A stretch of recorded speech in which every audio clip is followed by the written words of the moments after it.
Voilà, donc je crois qu'on va pouvoir commencer et voir ensemble un petit peu de plus près ces outils particuliers, ces outils numériques qui permettent de créer des vidéos quiz.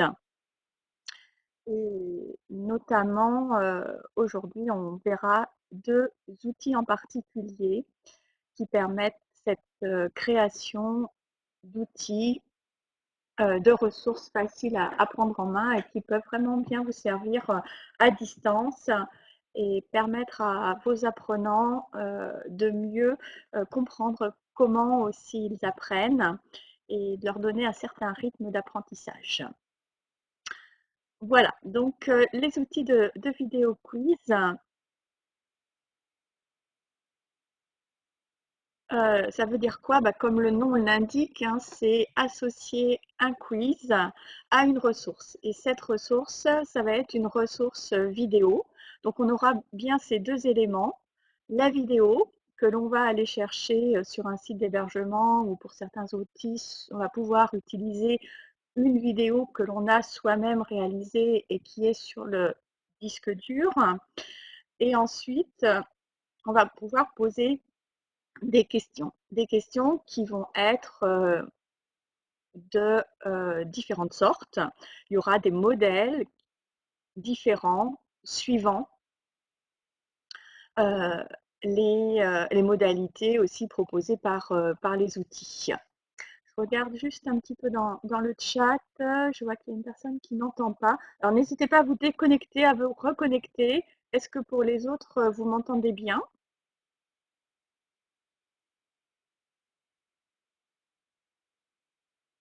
D'accord, donc peut-être Elga a un problème juste de connexion, donc n'hésitez pas à sortir de la classe et à vous reconnecter sur le lien.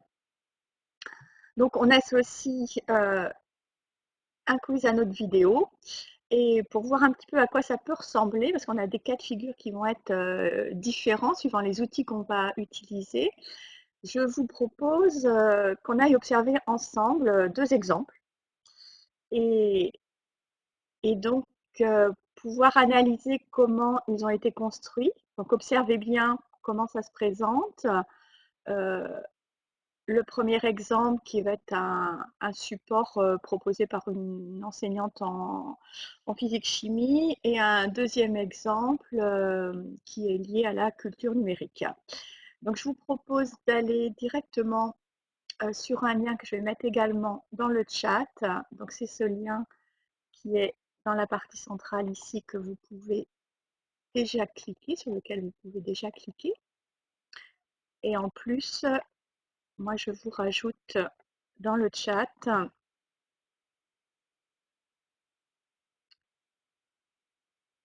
voilà, le lien. Donc c'est sur un Padlet. Je vais me mettre en partage d'écran pour qu'on puisse voir ensemble et discuter ensuite de la manière dont a été réalisée la ressource.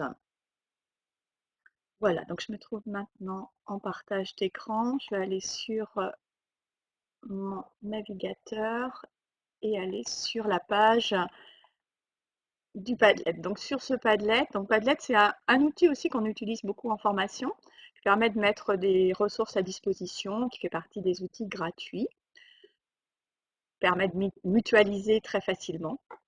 Et ici donc j'ai mis les deux vidéos. Donc la première vidéo c'est celle-ci, je vais cliquer directement dessus et soit en la visionnant directement ou en ouvrant dans une nouvelle fenêtre si vous voulez la voir en plus grand, vous allez pouvoir voir comment elle est construite.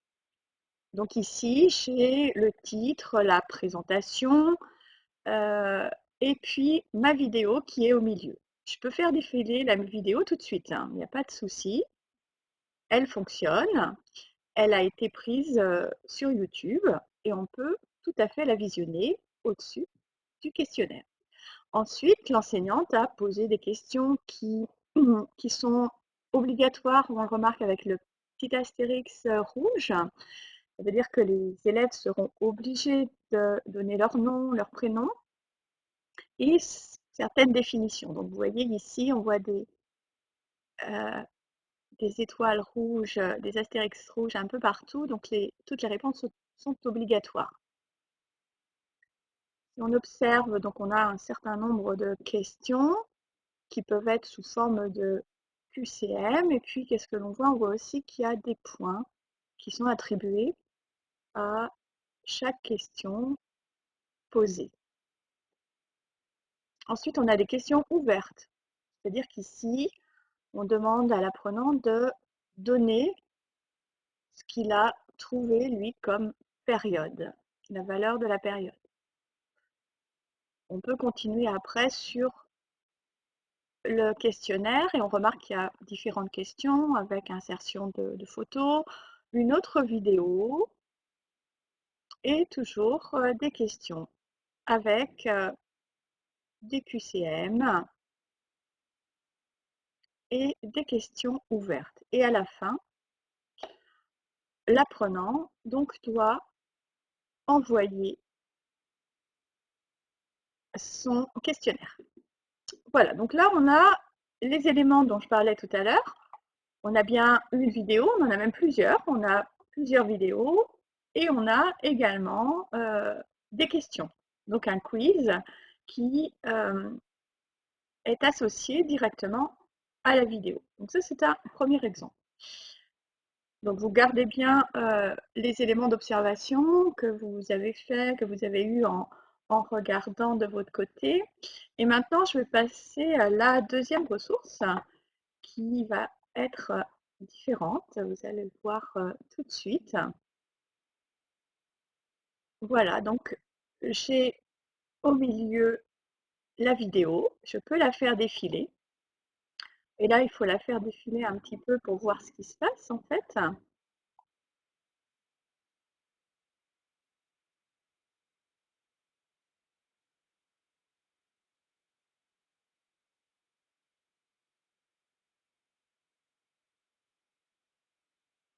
Voilà, donc je faisais défiler la vidéo et à un moment donné, la vidéo s'arrête. Ce n'est pas moi qui ai touché à la vidéo, c'est lors du défilement. Vous voyez qu'en bas, on avait une sorte de timeline, de ligne du temps avec des points qui ressemblaient à des gouttelettes. Des gouttelettes. Donc ces gouttelettes, ce sont des points d'arrêt qui vont donner lieu à l'apparition d'une question. Cette question ici est une question ouverte. Donc on peut directement répondre à la question en tant qu'apprenant. À ce moment-là, le bouton de validation apparaît. Ou si on ne sait pas, à ce moment-là, on va cliquer, on continue la vidéo.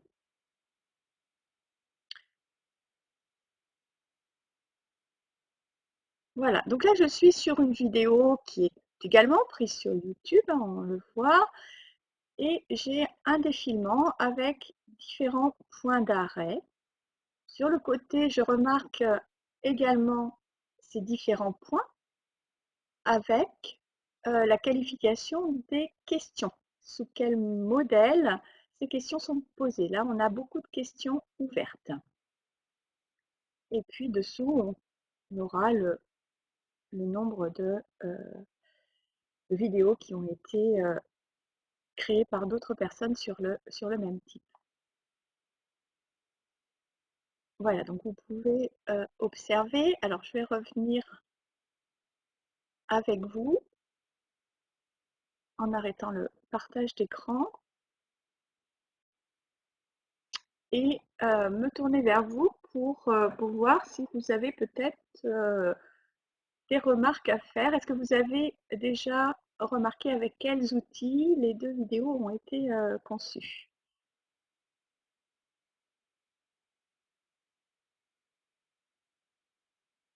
Alors, vous pouvez répondre bien sûr dans le chat.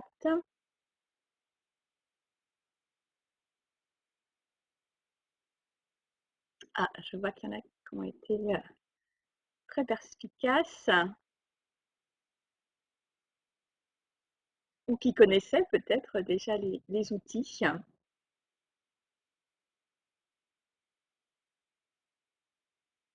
Alors, on me parle de Google Forms, d'Edpuzzle, d'iSpring. Alors oui, tout à fait. Donc, il faut vraiment être observateur, hein, quand on travaille avec les outils numériques. Les outils qu'on va vous proposer sur Internet, forcément, ils ont été créés avec un outil et quelque part, vous allez trouver la trace de réalisation. Pour Google Forms, vous voyez en bas de page, c'était le premier outil, le premier exemple que je vous ai montré, la vidéo. Cette ressource a été créée avec Google Forms, Google Formulaire. Et on le voyait en bas de page. Et il y en a quelques-uns parmi vous qui ont découvert également que ça avait été pour la deuxième ressource créée avec Edpuzzle. Donc Edpuzzle est un outil typique pour la réalisation de quiz vidéo. Et il a ceci d'intéressant, c'est qu'on a des questions qui vont être posées au cours du visionnage de la vidéo. Voilà. Alors par contre, là, on n'était pas avec l'outil iSpring. Elga nous dit qu'on pourrait le faire sur la plateforme Edmodo. C'est vrai que je ne connais pas particulièrement toutes les fonctionnalités de la plateforme, mais il est fort possible qu'on puisse également réaliser ce genre de vidéo quiz. Alors qu'est-ce que ça va amener comme différence et comme intérêt aussi d'avoir ces deux genres d'outils à disposition? Eh bien déjà, tout simplement, vous allez déjà, vous, en tant que formateur, vous poser la question, bah, de quoi allez-vous avoir besoin? Si vous avez besoin d'un suivi très pointu, très détaillé de la part des apprenants, vous allez plutôt vous diriger du côté d'un Google Form. Parce que le Google Form, vous le savez peut-être, vous permet de récupérer toutes les réponses aux questions dans un formulaire de type tableur, hein, dans un fichier Excel. Et ce fichier de tableur vous donne accès à de nombreuses informations, comme l'heure à laquelle l'apprenant a répondu. Et puis, vous avez vraiment toutes les réponses qui sont cataloguées suivant par colonne, suivant les questions que vous avez posées. La réutilisation, en plus des données de ce tableau, est facilitée. Vous avez un résumé graphique qui est à disposition. Donc, il y a certains avantages à avoir la réalisation de cette vidéo, de ce vidéo quiz, de cette ressource avec Google Forms. Le problème, c'est que ici, vous avez vu qu'on est obligé à chaque fois de réécouter toute la vidéo ou de faire pause. On ne va pas cibler un instant de la vidéo et poser la question à l'apprenant. C'est l'apprenant de lui-même qui va s'organiser pour savoir s'il a retenu quelque chose, s'il va en arrière et s'il doit reprendre l'écoute de la vidéo. Alors que euh, sur l'autre exemple, hein, l'outil qui n'est pas un Google Forms, ou comme tous les autres Forms, hein, on me demande sur Microsoft Forms, par exemple, ça va être la même chose. On peut le faire tout à fait à partir du moment où on peut insérer avant les questions une vidéo. Cette vidéo va faire partie de la ressource vidéo quiz, hein, du formulaire sur support vidéo. L'autre exemple, par contre, nous montre un outil qui ne fait que ça, qui va utiliser la vidéo comme point de départ et grâce à cette vidéo, va pouvoir, à certains moments, donc poser des questions. Alors les questions ne sont pas, les différents modèles de questionnement ne sont pas aussi riches que sur Google Forms, notamment sur Edpuzzle, on en a un petit peu moins, on en a simplement 3. Mais ce qui est intéressant, je trouve, c'est qu'on est ici sur une interrogation, sur la ressource qui va permettre d'interroger plus en auto-formation. Donc là, vous allez mettre à disposition quelque chose où vous aurez moins besoin de suivi, mais où vous avez envie vraiment que l'apprenant petit à petit, prennent conscience qu'il a connaissance, de différentes notions ou qu'ils reviennent sur des lacunes. On est moins dans de l'évaluation, comme le premier cas, qu'ici plutôt de l'auto-évaluation. Et ce support peut être utilisé aussi avant une, une rencontre en présentiel, un regroupement, qu'il soit virtuel ou en face à face. Donc les vidéos, les ressources qu'on va créer sur des outils de vidéo quiz vont répondre à certaines finalités pédagogiques. Donc souvent, on les utilise en classe inversée.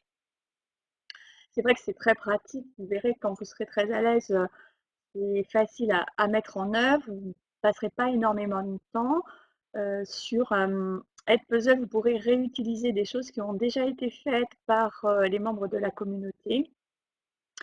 Et, et vous avez ainsi une base de données qui va se constituer et qui vous permettra de poser des questions en amont de la construction de votre cours. Donc pour vous, ça vous permettra voilà, d'avoir un certain nombre de supports d'auto-évaluation ou d'évaluation suivant l'outil que vous connaissez et que vous voulez mettre, que vous voulez utiliser. Mais pour l'apprenant, ça sera un support d'autonomie. Et puis, il, euh, il va apprendre en effet à comprendre aussi comment il apprend, quelles sont les questions qu'on peut se poser lorsqu'on regarde une vidéo. Là, c'est peut-être dans un premier temps vous qui allez poser des questions. Et puis, dans un second temps, vous pourrez également mettre cet outil entre les mains des apprenants et leur dire, bah, vous voyez maintenant, à vous de choisir une vidéo ou sur la vidéo que je vous ai mise à disposition, posez les bonnes questions pour pouvoir vous souvenir ou comprendre quels sont les mots-clés, quels sont les instants les plus importants dans cette vidéo. Les outils numériques qui sont à notre disposition sont à la fois pour le formateur des outils qui vont servir à présenter, à proposer des séquences pédagogiques, mais ils peuvent servir également d'objets pédagogiques lorsqu'on les met entre les mains des élèves. Alors, si on se penche maintenant un petit peu plus sur les différents outils et leurs particularités, on va voir que la vidéo reste l'élément central, le quiz est intégré et on aura des différenciations suivant les services par rapport à la source de la vidéo. Il y a des services où vous ne pourrez aller chercher la vidéo que sur YouTube ou des services choisis par ce service d'hébergement de vidéos. Vous pourrez, sur certains autres services, si vous ne fonctionnez qu'avec des vidéos que vous avez vous-même créées, ça sera un critère de choix. Vous pourrez à ce moment-là télécharger votre vidéo. Mais c'est assez rare parce que bien sûr, ça demande de la part du service un hébergement de la vidéo sur son site et en général, les services ne sont pas hébergeurs de vidéos. Donc, première particularité, s'interroger avec quel support je vais travailler. Est-ce que je travaille avec un support en ligne ou est-ce que je travaille avec ma propre vidéo? Dans les fonctionnalités particulières, lorsqu'on va sélectionner l'outil qui nous intéresse, on va peut-être se poser la question aussi de la réutilisation des ressources. La réutilisation des ressources, ça veut dire tout simplement que lorsque vous créez une ressource, vous la publiez. Donc, on est toujours sur des outils gratuits, hein, je le rappelle. Donc, en général, la vidéo publiée, la ressource publiée va être publique. Et donc, vous allez accepter, dans une certaine mesure, de mettre votre ressource à disposition des autres internautes qui puissent eux-mêmes se servir de ce que vous avez fait et de réutiliser. Donc, ça veut dire que vous, de votre côté, vous pouvez aussi regarder ce qui a déjà été fait sur le site, donc faire une recherche des ressources présentes et de voir si dans votre domaine d'enseignement, sur la thématique que vous faites actuellement, quelque chose n'aurait pas déjà été préparé. Parce qu'une fois que vous avez repéré cette ressource, vous allez pouvoir la modifier. Donc ça, c'est quelque chose qui permet de gagner beaucoup de temps et de comprendre aussi beaucoup plus facilement la manière dont la ressource est construite. Ce critère de réutilisation et d'utilisation est important. Le deuxième critère, c'est le code embarqué. J'en parle assez régulièrement. C'est tout simplement ce qui permet de récupérer la ressource et de la mettre dans une plateforme LMS. Ceux qui connaissent les plateformes LMS connaissent forcément ces codes embarqués. Alors, ils ne sont pas forcément présents sur tous les outils. C'est donc un critère de choix si vous souhaitez que la ressource proposée soit ensuite réintégrée dans un blog, dans un site internet ou sur votre plateforme, avec toujours l'avantage de garder l'apprenant dans un espace, dans le même espace d'enseignement et de ne pas le faire aller à l'extérieur et naviguer sur Internet au risque de le perdre. Voilà donc pour quelques critères de sélection de ces outils qui vont vous permettre de choisir parmi l'offre possible et disponible sur Internet sous le nom de vidéo quiz. Donc ce qu'il faudra de toute façon mettre en avant, ça va être la simplicité de la prise en main, le fait peut-être d'avoir déjà un mode gratuit qui permet de tester et surtout de voir s'il y a beaucoup d'interactivité, donc le choix des modèles, si l'outil est assez sophistiqué pour avoir différents modes de questionnement, par exemple.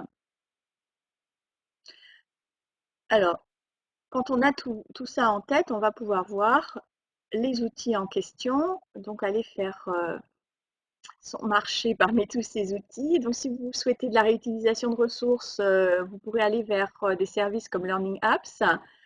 Learning Apps où on a ce mode de vidéo quiz intégré sur Edpuzzle que l'on vient de voir et on va revenir dessus. Je ferai un autre partage d'écran pour aller voir cet outil. Leposit qui est l'équivalent d'Edpuzzle, qui est vraiment très bien comme outil, qui demandera peut-être un peu plus de temps de prise en main parce qu'il est assez sophistiqué. Mais si vous êtes vous déjà très à l'aise avec les outils numériques, il n'y aura pas de problème pour l'utiliser. On a des différents modes de questions et le Google Forms. Enfin, j'ai mis Google Forms, il y a aussi tous les Forms, Frama Forms, Microsoft Forms, qui vont faire le même travail à partir du moment où on peut insérer une vidéo. Souhaiter un code embarqué, donc ça on retrouve sur d'assez nombreux services. J'ai noté H5P, mais H5P maintenant ne propose plus d'hébergement ou ce ne sont que des hébergements temporaires. Donc la H5P, utilisez-le directement sur votre plateforme LMS. Mais sinon, il y a également Educaplay qui a un code embarqué qui permet de la vidéo et propose la vidéo quiz, MOOCnote,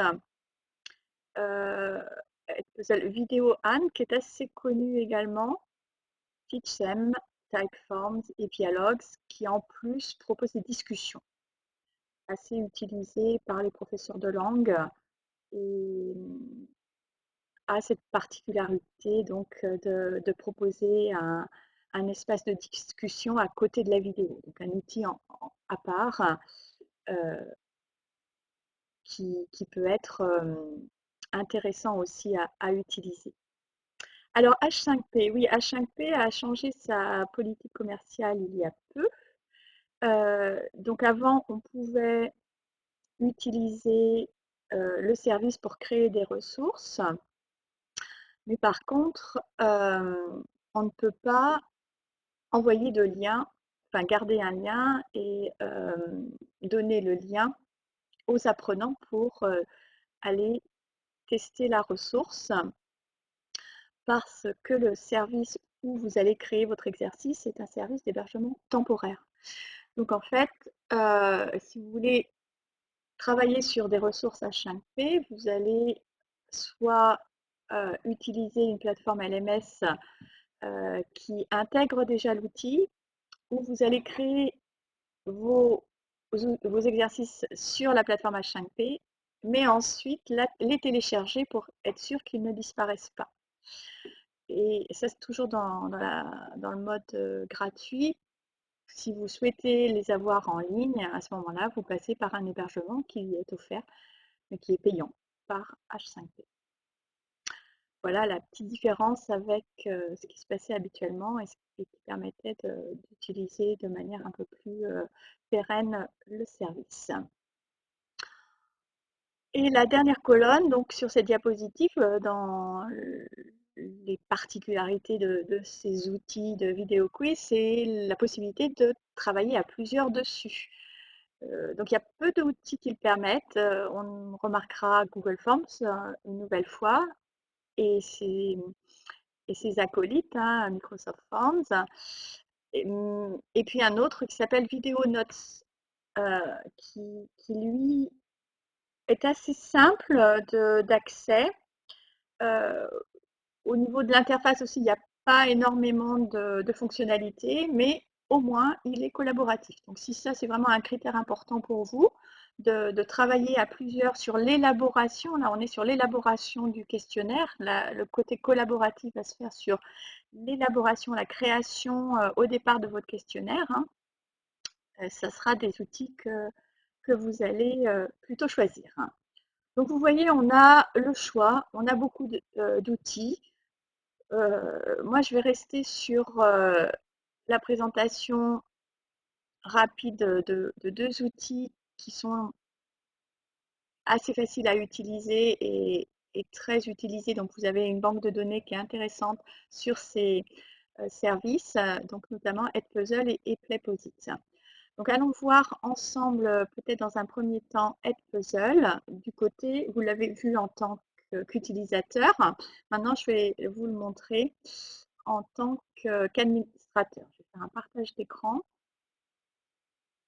et aller sur voilà, Edpuzzle. Donc ici, je suis connectée avec mon compte, donc on a mon profil. Et lorsque vous arrivez sur votre tableau de bord, vous voyez. Alors c'est un peu déconcertant parce qu'on a des vidéos, on ne sait pas trop comment, à quoi ça va servir. En fait, c'est simplement les vidéos qui viennent, qui ont été actualisées. Ce qui vous intéresse, vous, c'est vos contenus. Donc vous allez aller à gauche sur mes contenus et c'est là que vous allez retrouver les vidéos que vous avez faites. Alors, vous pouvez le traduire, donc c'est en anglais. Vous pouvez faire une traduction en français. Je vais vous les proposer ici en français. Voilà, avec la traduction du navigateur. Donc, vous avez mon contenu et les vidéos qui ont déjà été réalisées. Si vous voulez ajouter du contenu, vous cliquez tout simplement sur Ajouter du contenu, créer une vidéo. Donc, vous allez pouvoir créer une vidéo en allant chercher sur toutes les chaînes qui sont populaires ici sur le service. Donc, soit une vidéo qui a déjà été créée par un autre membre du service. Donc, on ne va pas pouvoir aller chercher des vidéos qui sont sur notamment YouTube. Mais vous voyez que par exemple, Viadeo, on ne le voit pas. Donc, on ne va pas pouvoir aller chercher des vidéos qui sont sur d'autres services que ceux indiqués ici. Par contre, si je retourne ici sur mon contenu, je fais ajouter du contenu, je vais pouvoir télécharger une vidéo avec ici une limite, bien sûr, parce que vous imaginez bien que si tout le monde héberge les vidéos, ça risque de surcharger un petit peu les serveurs. Donc, vous voyez ici la vidéo que je vous avais mise sous les yeux. Voilà. Si je veux l'éditer, donc je vais en fait ici arriver sur une interface d'édition. et à tout moment, je vais pouvoir ajouter des questions ou couper. Il y a voilà, quelques outils aussi qui permettent de dire, bah, vous choisissez une vidéo sur YouTube, elle est trop longue, il n'y a qu'un passage qui vous intéresse. À ce moment-là, vous pouvez couper cette vidéo et n'interroger que sur le passage en question.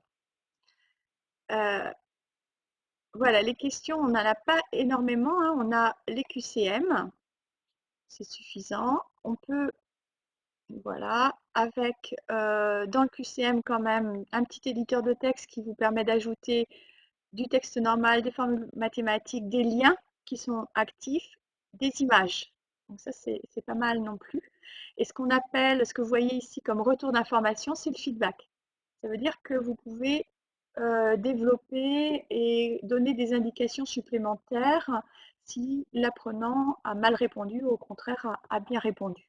Le feedback, c'est un élément d'apprentissage actif aussi à proposer à vos apprenants. Et la coche verte ou la croix vous permet simplement de dire si ici c'était la bonne réponse ou la mauvaise réponse. Donc, ça fonctionne après un petit peu comme tous les outils de quiz. Voilà, donc au niveau des questions, on a également les questions ouvertes. Ça vous obligera par contre après à corriger ce qui a été mis et envoyé par l'apprenant.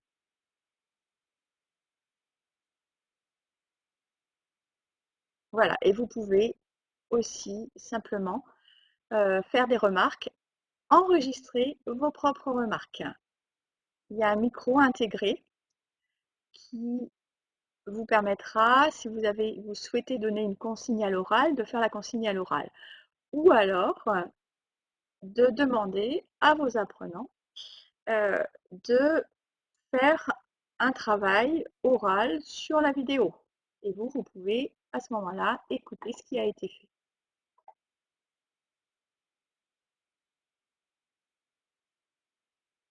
Voilà, donc rapidement, il n'y a pas énormément de fonctionnalités. Donc c'est pour ça qu'il est facile à prendre en main. Une fois que vous l'avez fait, vous pouvez dupliquer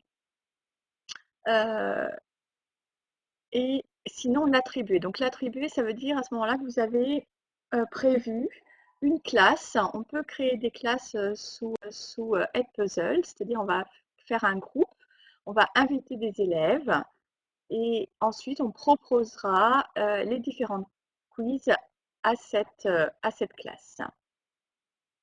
Je vais revenir sur mon tableau de bord. Voilà, sur mon contenu. Et donc, on a au niveau de l'affichage central toutes les vidéos qui auront été faites. Vous pouvez rechercher dans les contenus et en haut à droite, vous remarquerez donc les onglets, les rubriques Mes classes et les bulletins de notes. Le bulletin de notes, ça va être l'endroit où vous allez récupérer ce qui a été fait par les élèves. Donc là, pour l'instant, j'ai pas d'infos sur, sur les classes, mais lorsque vous aurez des étudiants, vous allez retrouver à cet endroit-là la réponse de vos étudiants. Donc le suivi va être assez basique. On ne va pas avoir énormément d'informations, simplement s'ils ont réussi ou non à bien répondre lorsque vous avez mis à disposition la vidéo. Alors peut-être qu'ici j'ai des réponses. Là, c'est le nombre de questions. Alors lorsque vous voyez des noms sous la vidéo, en fait, c'est parce que la vidéo a été réutilisée par plusieurs personnes. Ce sont les personnes qui ont réutilisé cette vidéo. Voilà, donc je vais m'arrêter là, je vais revenir sur l'espace de classe virtuelle pour voir avec vous donc la particularité dans la version gratuite, les différents paramètres offerts lorsqu'on s'inscrit. Donc, on peut créer des classes, importer ses propres vidéos, s'enregistrer. On n'a pas énormément de choix. On a donc trois types de questions et du feedback. Également, Edpuzzle est également disponible sur mobile. Donc, la limite dans la version gratuite, ça va être au niveau du nombre de vidéos, 20 vidéos, donc c'est déjà pas mal. Ça permet d'avoir un bon support, enfin une bonne base de données déjà à disposition. En sachant que vous pouvez aussi réutiliser, si vous ne les modifiez pas, vous pouvez toujours envoyer vos apprenants vers les, les vidéos, les ressources d'enseignants qui auraient également travaillé sur le même thème. Bon, je ne peux pas aller plus loin aujourd'hui, mais vous retrouvez des tutoriels sur l'atelier du formateur. Donc, il y a un code embarqué en effet, pour Edpuzzle, qu'on peut donc le mettre dans une plateforme. Et pour Playposit, donc ça ressemble un petit peu à ça. Bon, c'est assez succinct ici également comme présentation. Le principe va être le même. On a la vidéo. À un moment donné, on pose des questions. Sur Playposit, les questions vont être plus développées. On aura notamment la possibilité d'ajouter des textes à trous. Il y a le texte lacunaire. Donc, ce sont des choses un peu plus sophistiquées qui apparaissent. On peut mettre des notes aussi. Donc, le feedback, on le retrouverait sur Edpuzzle. Et même à l'intérieur des questions, on aura la liste des vidéos qui auront été proposées. Et sinon, ça peut servir pour ceux qui n'ont pas de plateforme LMS voilà, d'organisation, de gestion de formation, parce qu'on a un petit outil aussi de gestion de classe et de programmation de devoirs. La réutilisation est possible. Alors là, on n'a pas de limite au niveau des vidéos. Par contre, la limite, ce sera au niveau du nombre d'apprenants. Et notamment, si vous faites des classes, ça sera au niveau du mois, enfin pas sur une période, hein, en un mois, vous n'aurez droit qu'à 4 vidéos si par exemple vous êtes sur une classe de 25 élèves. C'est normal hein, de toute façon puisqu'on est ici sur des questions, sur des utilisations gratuites de ces services. Deposit, on retrouvera le tutoriel vidéo sous format PDF. C'est assez utilisé, donc forcément, vous avez des retours aussi de ceux qui l'ont pratiqué. C'est toujours intéressant à suivre et des exemples de mise en, en place dans un contexte pédagogique. Voilà, donc c'est parfait pour donner des idées. Donc pour conclure un petit peu sur ces outils de vidéo quiz, ce sont des ressources à part entière qui peuvent être des éléments qui vont vous servir à faire cours, hein, comme support de cours. C'est par ces éléments, par ces ressources que vous allez pouvoir apporter vos apports théoriques. Mais ce sont aussi des outils, notamment lorsqu'ils sont faciles à prendre en main, comme Edpuzzle, et assez ludiques à utiliser, qui vous serviront à faire travailler vos élèves, à les faire réfléchir et ils pourront monter également en compétences au niveau de l'utilisation d'outils numériques, à développer leurs habiletés numériques grâce à ce genre d'outils. Le plus simple, si vous voulez commencer, ce sera d'utiliser Google Forms.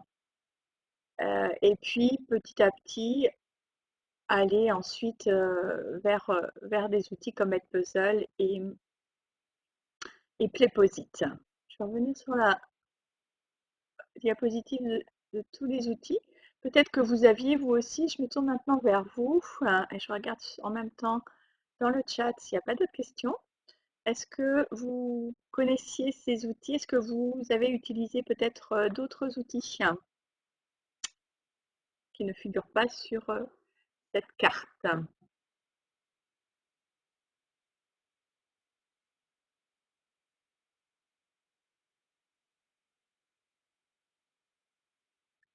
Je vous laisse répondre via le chat. Profitez également si vous avez des questions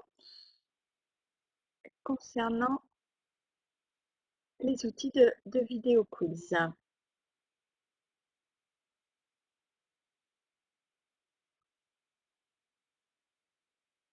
Google Forms. Alors Google Forms, c'est vrai qu'il sert un petit peu à tout. On débute avec Google Forms et sinon après on va vers ces outils-là. Alors Learning Apps, c'est vrai qu'on ne voit pas forcément, c'est pas un des modèles qui est tout de suite visible quand on va sur le service. Faudra simplement peut-être faire une recherche vidéo quiz dans leur petit moteur de recherche. Vous notez vidéo quiz et vous allez arriver sur différentes ressources qui auront été faites par les adeptes du service. La même chose avec Educaplay.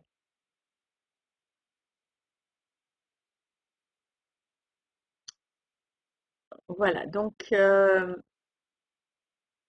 un support en fait de formation très utile pour préparer des classes inversées, très facile aussi à prendre en main, donc ça ne va pas vous demander énormément de travail. Vous pourrez facilement, au dernier moment, préparer une leçon avec un outil et vous aurez la chance après d'avoir beaucoup euh, de données de ce enfin, de retour sur ce qui a été compris par vos apprenants via la réponse aux questions. Alors oui, une question de Claudine. Euh, Sur Edpuzzle, vous allez pouvoir intégrer que les vidéos qui sont proposées à gauche. Ce sont des services vidéo. C'est-à-dire que vous allez pouvoir aller chercher sur Edpuzzle, sur YouTube, sur, je ne sais plus ce qu'il y avait exactement, sur la Khan Academy, etc. Voilà, mais vous ne pourrez pas, non, aller chercher sur un autre service de vidéo que vous avez l'habitude d'utiliser et qui n'est pas répertorié ici. Donc, c'est pour ça que lorsque je vous présente tous les outils, il faut bien vous poser les questions aussi avant. Qu'est-ce que vous voulez avoir? Est-ce que vous voulez un suivi détaillé? Est-ce que vous voulez utiliser vos propres ressources? Est-ce que vous avez besoin de les interroger avec autre chose que des QCM et des questions ouvertes? Est-ce qu'il faut que ça soit disponible sur un site internet externe ou est-ce que vous avez besoin que ce soit rapatrié sur votre LMS? Ou vous voulez encore plus d'interactivité, de discussion? Donc vous irez vers Dialogue comme on a vu tout à l'heure. Voilà, donc c'est vraiment à vous, avant de vous lancer dans la réalisation de ce modèle de ressources, de vous poser ces questions et de choisir l'outil. Alors, Elga nous fait une remarque sur Learning Apps. Oui, c'est vrai que Learning Apps, à un moment donné, était très, très à la mode. Ça a permis vraiment de lancer aussi l'usage des exerciceurs. Le souci, c'est que bon, c'est un outil qui a été développé par des universités. Il n'y a pas de financement derrière, donc l'outil n'a pas beaucoup évolué en effet. Et on ne peut pas dire qu'il s'adresse à tous les publics. Il répond dans une certaine mesure à des besoins sur certains publics. Et surtout, il y a beaucoup de modèles aussi, donc ça permet de varier les exercices, ça permet de prendre en main ces exercices, mais en effet, lorsqu'on va commencer à utiliser des fonctionnalités un peu plus modernes ou l'usage via le smartphone, ça va être assez limité. Voilà, donc c'était un petit peu le but aujourd'hui de vous présenter ces outils-là. C'est pour montrer qu'ils existent, qu'ils sont à votre disposition et qui vous permettent de présenter différemment vos cours et aussi d'imaginer peut-être d'autres séances pédagogiques en mettant une nouvelle fois l'outil dans les mains des apprenants et en leur demandant de faire leur propre création et d'apprendre en même temps qu'ils vont créer cette ressource. Voilà, donc pour ceux qui sont arrivés en cours de séance, je vous rappelle tout simplement que vous pouvez télécharger le diaporama en cliquant sur la roue crantée en haut à droite et que l'enregistrement de ce webinaire sera également disponible bientôt sur l'atelier du formateur et sur la page e-learning touch qui est une page spéciale pour ces webinaires spécifiques au confinement. Voilà, donc bah, écoutez, si vous n'avez pas d'autres questions, je vous remercie d'avoir pris le temps de venir assister à ce webinaire. Je vous souhaite une bonne après-midi et je vous retrouve sans doute plus tard, peut-être sur d'autres webinaires qui seront proposés la semaine prochaine. Merci à vous, portez-vous bien, restez chez vous. À bientôt.